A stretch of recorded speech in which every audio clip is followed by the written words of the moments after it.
জিয়াউর রহমান ফাউন্ডেশনের প্রেসিডেন্ট, এদেশের 18 কোটি মানুষ, শুধু বগুড়া নয়, শুধু বাগবাড়ি নয়, এদেশের 18 কোটি মানুষের নয়নের মণি, যার অপেক্ষায় গোটা বাংলাদেশ।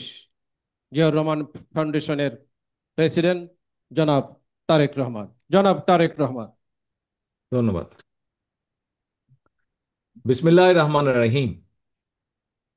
আজকে জিয়া রহমান ফাউন্ডেশন কর্তৃক আয়োজিত আজকের এই অনুষ্ঠানের, এই মেডিকেল ক্যাম্প অনুষ্ঠানের সম্মানিত সভাপতি ডক্টর ডোনার, মঞ্চে উপস্থিত আহ, এই এলাকা থেকে নির্বাচিত এক্স সংসদ সদস্য জনাব হেলালুজ্জামান লালু, ডক্টর পাভেল সহ, মিল্টন সহ উপস্থিত, রুমন সহ মঞ্চে উপস্থিত সম্মানিত অতিথিবৃন্দ, আমার সামনে উপস্থিত ঢাকা থেকে আগত চিকিৎসক বৃন্দ, বগুড়া জেলা বিএনপির বিভিন্ন পর্যায়ের নেতৃবৃন্দ এবং আমার প্রিয় গ্রামবাসী, আসসালামু আলাইকুম। অনেকদিন পরে নিজের বাড়িতে উপস্থিত হতে পেরে খুবই ভালো লাগছে আমার। আজকে মনে হচ্ছে অনেকদিন পরে নিজের পরিচিত মানুষগুলার মাঝে এসে দাঁড়াতে পেরেছি। প্রিয় উপস্থিতিবৃন্দ, আজকে সকাল থেকে এখানে এই যে মেডিকেল ক্যাম্পটি অনুষ্ঠিত হলো, এবং এই মেডিকেল ক্যাম্পে আজকে যে চিকিৎসক বৃন্দরা উপস্থিত হয়েছিলেন, তাদের সময় দিয়েছেন, পরিশ্রম করেছেন এই এলাকার মানুষদেরকে বিনামূল্যে চিকিৎসা দেওয়ার জন্য। তার জন্য আমি তার চিকিৎসক বৃন্দকে কষ্ট করে এখানে আসার জন্য, সময় ব্যয় করার জন্য, কষ্ট করার জন্য আন্তরিকভাবে এলাকাবাসীর পক্ষ থেকে আন্তরিকভাবে আমি ধন্যবাদ জানাচ্ছি। এই যে আজকে যে কাজটি এখানে অনুষ্ঠিত হয়েছে, অর্থাৎ মানুষকে, কতগুলো মানুষকে যাদের পক্ষে হয়তো সম্ভব হয় না আহ, এরকম চিকিৎসা পাওয়া, অর্থাৎ মানুষকে সহযোগিতা করা বা সাহায্য করা বা তার বিপদে পাশে দাঁড়ানো, এই যে কাজটি, এইটি কেন করা হলো? দেখুন, এখানে আমরা যারা আজকে, আমি বলুন, আমার নেতাকর্মী যারা আছে মঞ্চে, যারা আছে মঞ্চের বাইরে অনেক মানুষ উপস্থিত আছেন, যারা আমরা সরাসরি বাংলাদেশ জাতীয়তাবাদী দল বিএনপির রাজনীতির সাথে জড়িত। আমরা রাজনীতি কার জন্য করি? আমরা রাজনীতি মানুষের জন্য করি। অর্থাৎ দেশ এবং দেশের মানুষের জন্য আমরা রাজনৈতিক দল হিসেবে বিভিন্ন পরিকল্পনা গ্রহণ করি দলের পক্ষ থেকে।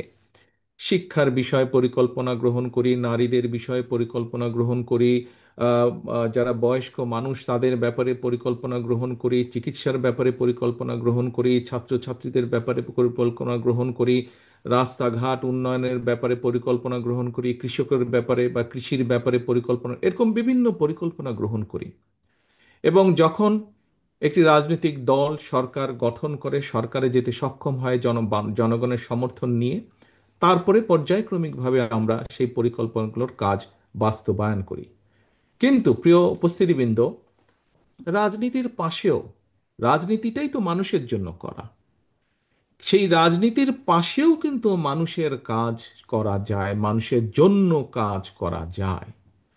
কারণ রাজনীতিও করি আমরা মানুষের জন্য, অর্থাৎ মানুষ কিন্তু মানুষের জন্য। আল্লাহ তাআলা আমাদেরকে সৃষ্টি করেছেন সৃষ্টির সেরা জীব হিসাবে, এবং সেই হিসাবে আমাদের দায়িত্ব হচ্ছে, যেমন একজন মানুষ যার পক্ষে সম্ভব, সে যেরকম আরেকজন মানুষ যার পক্ষে সম্ভব নয় তাকে সাহায্য করা, সহযোগিতা করা, একইভাবে মানুষের দায়িত্ব হচ্ছে পৃথিবীর তাবৎ আল্লাহর সৃষ্টি সকল কিছুর প্রতি যত্ন নেওয়া। এবং এই সকল বিবেচনা বোধ থেকেই আজকে থেকে প্রায় 27 বছর আগে জিয়াউর রহমান ফাউন্ডেশনের ভিত্তি প্রতিষ্ঠিত হয়। এবং তারপরে বিভিন্ন সময়ে বিভিন্ন কার্যক্রমে কিভাবে কি কি কার্যক্রম গ্রহণ করা হয়েছে, আপনারা কিছুক্ষণ আগে যে ডকুমেন্টারিটা দেখানো হয়েছে তার ভেতরে আপনারা দেখেছেন। এখন আজকে যেহেতু এখানে মোস্টলি চিকিৎসক বৃন্দ এখানে উপস্থিত আছেন, এখানে চিকিৎসা ক্যাম্প বা মেডিকেল ক্যাম্প একটি হয়েছে, আমি এই অনুষ্ঠানের যেই মূল বিষয়টি, সেটির ভিতরে থেকে আমি সামান্য দু একটি কথা আপনাদের সামনে তুলে ধরতে চাই। প্রিয় চিকিৎসকবৃন্দ, সম্মানিত চিকিৎসকবৃন্দ, মঞ্চে উপস্থিত সম্মানিত অতিথিবৃন্দ এবং আমার সামনে উপস্থিত চিকিৎসকবৃন্দ সহ সম্মানিত অতিথিবৃন্দ সহ প্রিয় গ্রামবাসী, যেহেতু এটি আজকে মেডিকেল ক্যাম্প, এই জন্য মেডিকেল সংক্রান্ত বিষয় সংক্ষেপে আগামী দিন আল্লাহর রহমতে বাংলাদেশের মানুষের সমর্থনে বাংলাদেশ জাতীয়তাবাদী দল সরকার গঠনে সক্ষম হলে পরে, ইনশাল্লাহ সরকার গঠন করলে পরে, আমরা দেশের মানুষের চিকিৎসার জন্য কি কি করতে পারি সংক্ষেপে দু একটি আমি তার বিবরণ আপনাদের সামনে তুলে ধরতে চাই যে আমরা পরিকল্পনা গ্রহণ করেছি। এখানে কিছুক্ষণ আগে আপনারা শুনেছেন যে প্রিভেনশন, অর্থাৎ প্রথমেই যদি আমরা ব্যবস্থা গ্রহণ করি তাহলে কিভাবে রোগ বালাই এই বিষয়টিকে আমরা ঠেকিয়ে দিতে পারবো। এই প্রিভেনশন নিয়ে আমরা কাজ করছি। পৃথিবীর উন্নত দেশগুলোতে, সব দেশগুলোতেই, যেমন আমি যে যুক্তরাজ্যে বসবাস করছি, এই দেশে যে সকল নাগরিক বৈধভাবে এই দেশে বাস করে, যে কোনো নাগরিক তার যে কোনো রকমের চিকিৎসা এই দেশের সরকার বহন করে এবং চিকিৎসা ব্যবস্থা নেয়। প্রিয় উপস্থিতি বন্ধু, এই দেশে জনসংখ্যা হচ্ছে 7 কোটি যুক্তরাজ্যে। বাংলাদেশের জনসংখ্যা প্রায় 20 কোটি অন্তত।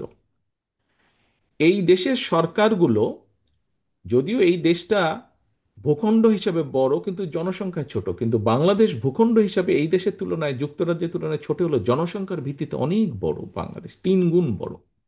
কিন্তু এই যুক্তরাজ্যের সরকারও এই চিকিৎসা ব্যবস্থায় মানুষকে দিতে গিয়ে হিমশিম খাচ্ছে। তারা একটা ধনী দেশ কিন্তু তারপরেও তারা হিমশিম খাচ্ছে। তাহলে চিন্তা করুন বাংলাদেশের কি অবস্থা হবে। আমরা তো এখনো সেরকম ধনী দেশ হতে পারিনি, এখনো আমরা মধ্যবিত্ত বা একটি গরিব দেশের কাছাকাছি আমরা হয়তো একটা দেশ। আমাদেরকে আরো অনেক দূর যেতে হবে, অনেক পরিশ্রম করতে হবে, দেশটাকে আমাদের গড়ে তুলতে হবে, আমাদেরকে সামনে এগোতে হবে। এখন কিন্তু এই যে চিকিৎসা ব্যবস্থা, বাংলাদেশে যদি 20 কোটি মানুষের, প্রত্যেকটা মানুষের তো চিকিৎসা পাবার অধিকার আছে, প্রত্যেকটা মানুষের। এই যে দেখলেন আপনারা একটু আগে যে ছবি দেখলাম আমরা ডকুমেন্টারিতে, আমরা দেখেছি যে দেখুন হাসপাতালের বারান্দাগুলোতে, হাসপাতালে বেড নাই, বারান্দাগুলোতে মানুষ শুয়ে আছে চিকিৎসা নেওয়ার জন্য।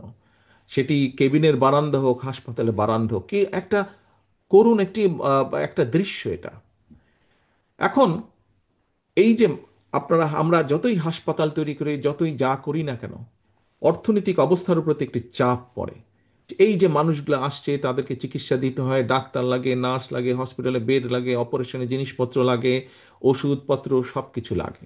এখন যুক্তরাজ্যের মতন দেশ হিমশিম খাচ্ছে। হ্যাঁ, এখনো এদের দেশে বারান্দায় রোগী থাকে না, নিচে রোগী থাকে না, বিছানাতেই থাকে, তারপরেও তারা হিমশিম খাচ্ছে। এখন একটি রাজনৈতিক দল, যেই দলটি বিএনপি, যে একটি রাজনৈতিক দল, যেই দলটি মানুষের জন্য কাজ করতে চায়, আমরা চাই দেশের মানুষকে সুস্থ রাখতে, একই সাথে তাদেরকে স্বাস্থ্য সেবা পৌঁছে দিতে। সেই জন্য আমরা পরিকল্পনা গ্রহণ করেছি। এখানে বেশ কিছু মুরব্বী উপস্থিত আছেন।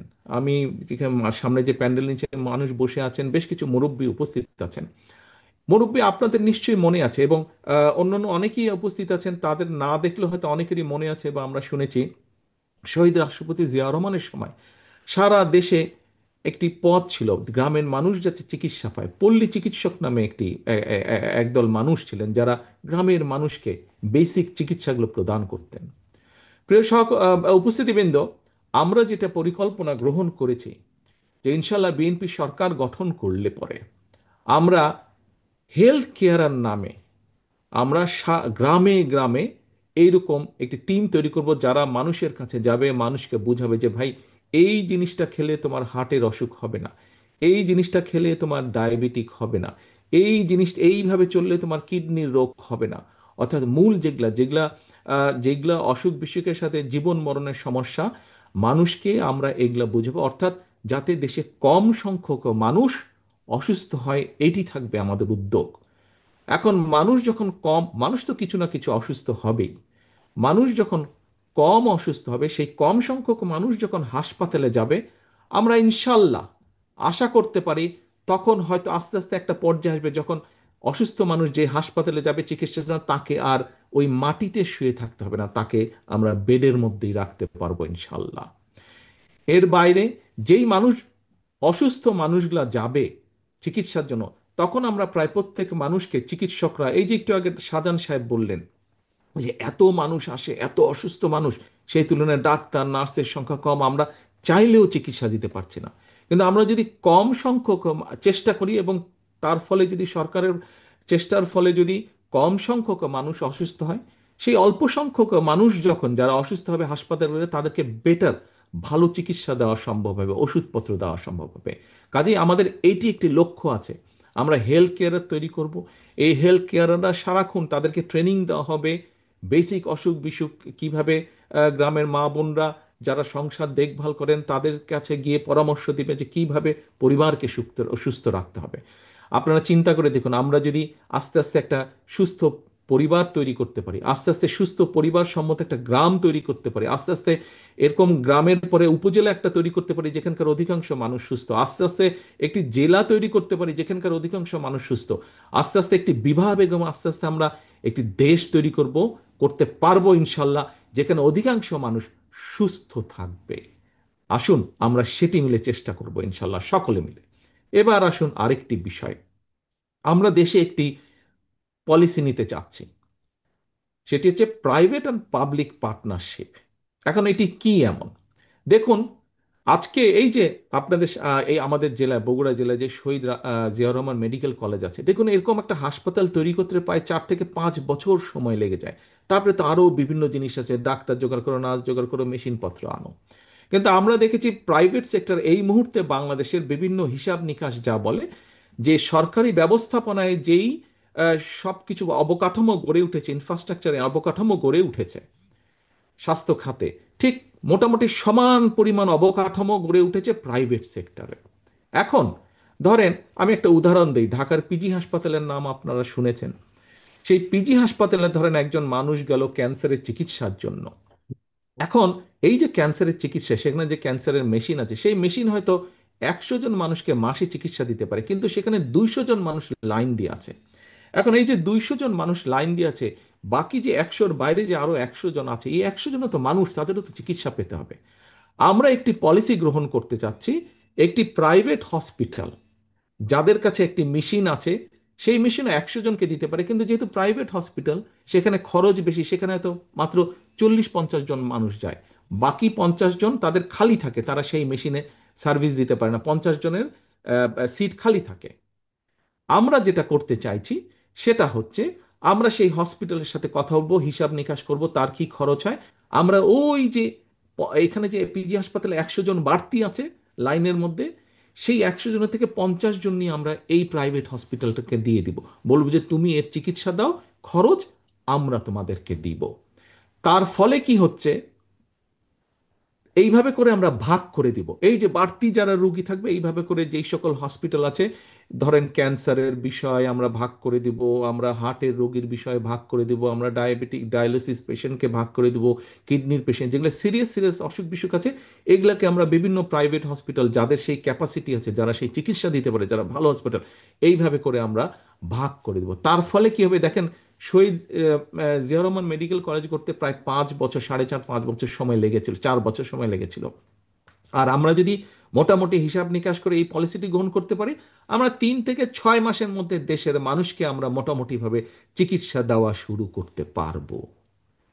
কাজেই কাজেই প্রিয় উপস্থিতিবৃন্দ, আমাদের লক্ষ্য হচ্ছে, আমরা আগামী দিনের পরিকল্পনা গ্রহণ করছি যে সরকার ইনশাল্লাহ মানুষের সমর্থনে, আল্লাহর রহমতে সরকার গঠন করতে পারলে আমরা দেশের নারীদের, আমরা যেরকম বলেছি এর মধ্যে আমরা ফ্যামিলি কার্ড দিব, কারণ আমরা চাই দেশের মা বোনদেরকে, এবং এই ফ্যামিলি কার্ডের মালিক হবে, একটি কার্ড দিব আমরা সকল দেশ সরকারের পক্ষ থেকে, প্রত্যেক পরিবারের মা যে থাকবে তার হাতে আমরা দেব, যাতে ধীরে ধীরে সেই মা স্বাবলম্বী হয়ে উঠতে পারে। আমরা যেরকম কৃষকদের ক্ষেত্রে বলেছি আমরা ফার্মার্স কার্ড দেব, ঠিক এই একইভাবে আপনাদের সামনে আমি যে চিকিৎসার যে বিষয়টি সেটি সংক্ষেপে আমি দুইটি পরিকল্পনার কথা আপনাদের সামনে তুলে ধরলাম। এইভাবে ঠিক আমাদের শিক্ষার ক্ষেত্রে পরিকল্পনা আছে, কিভাবে আমরা আমাদের আগামী দিনের যে ভবিষ্যৎ ছেলেমেয়েরা তাদেরকে আমরা গড়ে তুলবো, তাদেরকে আমরা বিভিন্ন রকম ছোটবেলা থেকে তাদেরকে আমরা কয়েকটি ভাষা শেখাবো, তাদেরকে আমরা খেলাধুলায় এক্সপার্ট করব, তাদেরকে আমরা বিভিন্ন সংস্কৃতিতে এক্সপার্ট করব, যাতে শুধু পড়ালেখা না, পড়ালেখার পাশাপাশিও তাদের বিভিন্ন রকম কোয়ালিটি থাকে, যাতে তারা জীবনে সাথে সাথে তারা বাকরির জন্য ঘুরতে না হয়, যাতে যে কোনো জায়গায় তারা যখন পড়ালেখা শেষ করবে সাথে সাথে তারা যাতে চাকরি বাকরি খুঁজে পায় অথবা নিজের পায়ে স্বাবলম্বী হয়ে দাঁড়াতে পারে। প্রিয় সহকর্মী বৃন্দ, প্রিয় উপস্থিতি বৃন্দ, প্রিয় চিকিৎসক বৃন্দ যারা আমার সামনে আজকে বসে আছেন, জিয়া রহমান ফাউন্ডেশনের মাধ্যমে আমরা চেষ্টা করেছি বিগত ২৭ বছর ধরে সাধারণ মানুষের পাশে দাঁড়াতে। কতটুকু আমরা পেরেছি পারিনি সেটা হচ্ছে ভিন্ন বিষয়, কিন্তু আমরা আমাদের চেষ্টা করেছি এবং আমাদের এই চেষ্টা আমরা অব্যাহত রেখেছি। একটু আগে আমি বলেছি এখানে আমরা উপস্থিত অধিকাংশ মানুষ হয়তো আমরা বিএনপির রাজনীতির পাশে জড়িত।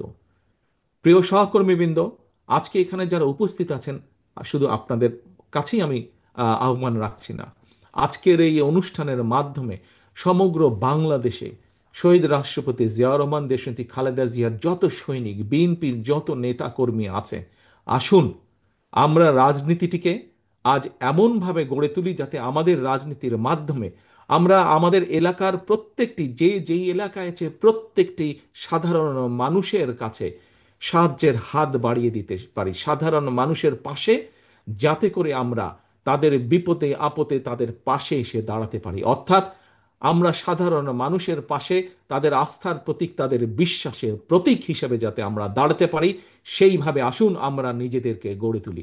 বিএনপির প্রত্যেকটা কর্মী, বিএনপির প্রত্যেকটা নেতাকে আজকে আমরা আমাদের মধ্যে রূপান্তর ঘটাই এবং আমরা আমাদের প্রত্যেককে আজকে জনগণের সেবক হিসাবে আমরা গড়ে তুলতে বদ্ধপরিকর হই। আমরা নিজেদেরকে জনগণের সেবক হিসাবে নিজেদেরকে গড়ে তোলার জন্য শপথ গ্রহণ করি। এটিই হোক আমাদের আগামী দিনের রাজনীতির শপথ, এটিই হোক আমাদের আগামী রাজনীতির পরিকল্পনা, এটিই হোক আমাদের আগামী রাজনীতির লক্ষ্য এবং উদ্দেশ্য। পরিশেষে আমি আবারও জিয়া রহমান ফাউন্ডেশনের আজকের এই অনুষ্ঠান আয়োজন যারা করেছেন তাদের প্রত্যেককে আমার পাশে উপস্থিত জিয়া রহমান ফাউন্ডেশনের vice president doctor Zubaidur Rahman আজকে এই পরিকল্পনার মাধ্যমে এই অনুষ্ঠানটি সফল করেছেন এবং যে পরামর্শ দিয়েছেন এবং মাঠে থেকে যে মানুষগুলো কাজ করেছেন, জিয়া রহমান ফাউন্ডেশনের যে সকল সদস্যবৃন্দ কাজ করেছেন, আমার এই গ্রামবাসী, আমার দলের নেতা কর্মী, ছাত্রদল, যুবদল, বিএনপি সহ যারা কাজ করছেন, প্রত্যেকটি মানুষকে, আমার বাড়ির আঙিনার যে সকল ভাইয়েরা কাজ করেছেন প্রত্যেকটি মানুষকে আবারও আন্তরিকভাবে আমি ধন্যবাদ জানাতে চাই ৭,০০০ মানুষের কাছে আজকে চিকিৎসা সেবা পৌঁছে দেওয়ার জন্য। পরিশেষে আমি আবারও চিকিৎসকবৃন্দ যারা ঢাকা থেকে কষ্ট করে এসে ৭,০০০ মানুষকে চিকিৎসা দিয়েছেন, তাদের পরামর্শ দিয়েছেন, তাদেরকেও আবার আন্তরিক ধন্যবাদ জানিয়ে শুভকামনা রেখে আসুন আমাদের লক্ষ্য এবং উদ্দেশ্য একটাই, বাংলাদেশ এবং বাংলাদেশের মানুষকে সেবা প্রদান। সেই প্রতিজ্ঞা রেখে, সেই শপথ রেখে, সেই প্রত্যাশা রেখে আমার বক্তব্য শেষ করছি। আল্লাহ হাফেজ। বাংলাদেশ জিন্দাবাদ। বাংলাদেশ জাতীয়তাবাদী দল জিন্দাবাদ।